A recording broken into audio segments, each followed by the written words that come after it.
Hi guys, Giselle here. Welcome to another tutorial video. Today we'll talk about area code lookup. So what is an area code? Area code is a 3-digit number that you have to dial before someone's personal phone number.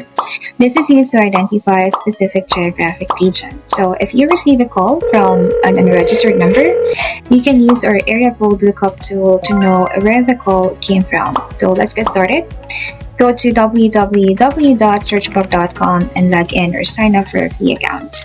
Okay, so once you're in, go to Lookups and area code lookup. Okay, so if you already know the area code, just put it here and click Find City. Okay, there you go.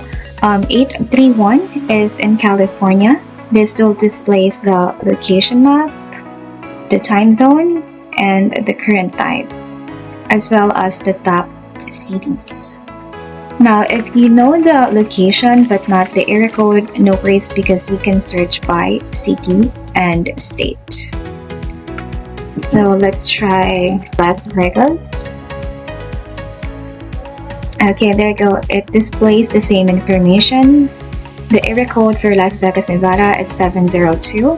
Here's the location map, the time zone, and the current. So that's it for today. Follow our social media accounts for more tutorial videos. Thank you so much for watching.